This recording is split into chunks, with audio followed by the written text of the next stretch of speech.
मछली पानी से निकली वापस न गई। मछली पानी से निकली वापस न गई। इंसान दुनिया से गया वापस न आया। एक शिकारी ने कुंडी में गोश्त की बोटी लगाकर दरिया में फेंकी। एक मछली उसे खाने दौड़ी। वहाँ एक बड़ी मछली ने उसे रोका कि उसे मुंह ना लगाना। उसके अंदर एक छुपा हुआ कांटा है जो तुझे नजर नहीं आ रहा।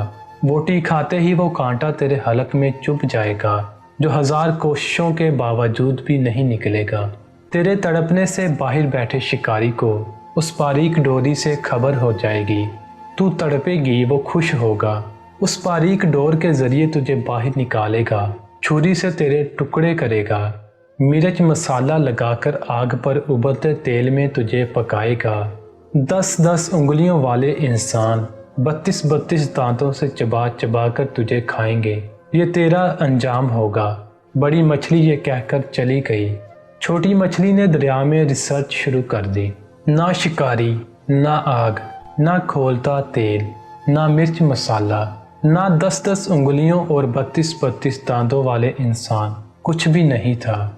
छोटी मछली कहने लगी, ये बड़ी मछली अनपढ़ जाहिल, पत्थर के ज़माने की बातें करने वाली, कोई हकीकत नहीं उसकी बातों में। मैंने खुद रिसर्च की है, उसकी बताई हुई किसी बात में भी सच्चाई नहीं।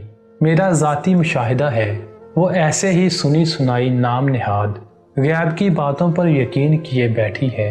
इस मॉडर्न साइंसी दौर में भी पुराने फरसुदा नज़रियात लिए हुए है।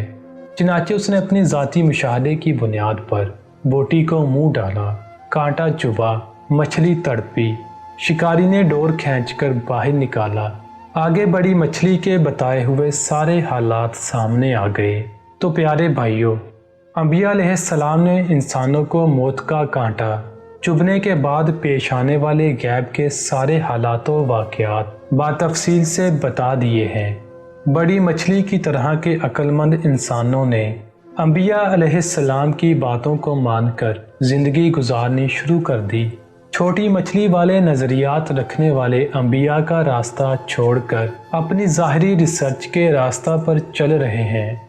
मौत का कांटा चुभने के बाद सारे हालात सामने आ जाएंगे।